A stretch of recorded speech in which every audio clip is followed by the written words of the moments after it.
Buenas lenguatubers, hoy hablamos de publicidad.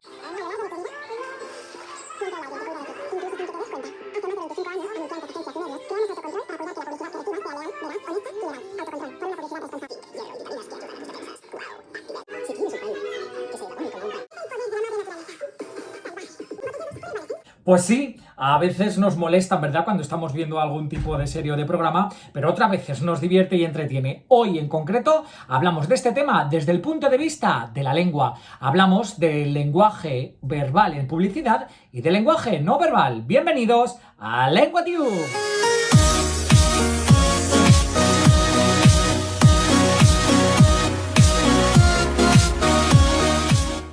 Lo primero que tenemos que tener claro es que el texto publicitario siempre va a ser persuasivo, es decir, la función del lenguaje que predomina va a ser siempre la apelativa, la conativa, la de influir en el receptor, porque ya sabéis que un anuncio lo que pretende es que compremos un determinado producto, que votemos a un determinado partido político o que, por ejemplo, actuemos de una manera o no de otra. De esta manera, bueno, pues vamos a entender así el texto publicitario. Ahora bien, vamos a tener diferentes textos según su soporte, es decir, según donde aparezca este medio. Encontramos anuncios en televisión, anuncios en internet, anuncios en prensa, anuncios en la parada de autobús o en los carteles del colegio. Así que lo primero que tenemos que tener claro son las diferentes partes comunes en un anuncio.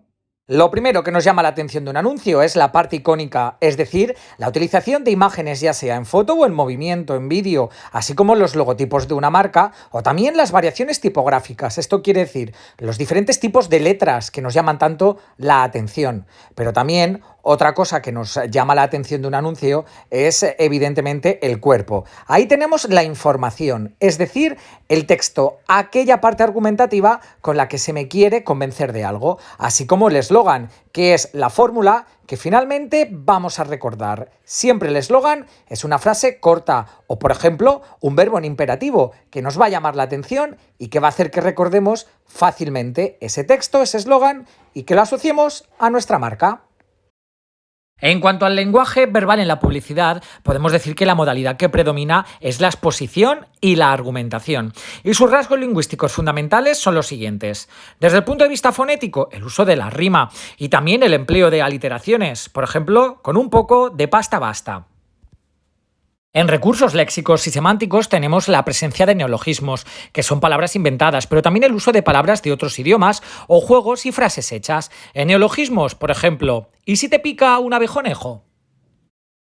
En recursos morfosintácticos tenemos la abundancia de prefijos, mini, super, también de adjetivos valorativos, el empleo de enunciados siempre breves y sencillos, sobre todo exclamativos e interrogativos para llamar la atención de nuestro receptor, el uso del imperativo siempre también para marcar su atención, también recursos intensificadores como comparativos o superlativos. Un ejemplo de una campaña muy conocida es la de directamente interpelar con una pregunta al receptor: ¿te gusta conducir?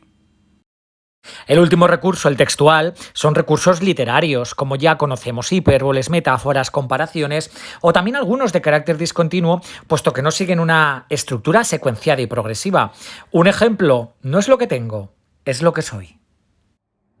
En cuanto al lenguaje no verbal, pues evidentemente se refiere a aquel en el que no utilizamos la palabra, ya sea escrita o ya sea leída o escuchada. De esta manera, por lo tanto, el lenguaje no verbal por excelencia en publicidad van a ser las imágenes, sean fijas, en fotografía o en movimiento. La imagen tiene que ser impactante, nos tiene que llamar la atención y siempre tiene que estar indicada a la compra de ese producto o a la realización de una determinada actividad, conducta o tarea.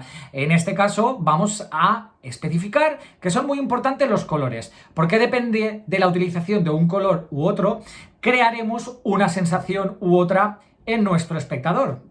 También es importante, bueno, pues el tener en cuenta la música, sobre todo cuando hablamos de la publicidad en el mundo de la radio o de la televisión. Siempre un jingle, es decir, siempre una música que llama la atención o una canción pegadiza va a ayudar a recordar más el mensaje y, como no, nuestro eslogan, que evidentemente también lo queremos tener en cuenta. Y hasta aquí lo que teníamos que ver de publicidad en la lección de hoy. Es el momento de practicar, de que veáis la televisión, que eso ya sí que lo hacéis, de que escuchéis la publicidad también de radio o que veáis la publicidad en prensa para coger ideas y sobre todo para pasarla por vuestro filtro y que hagáis vuestros mejores anuncios atendiendo a todo lo que hemos visto. Es el momento de ponerlo en práctica. ¡Adiós!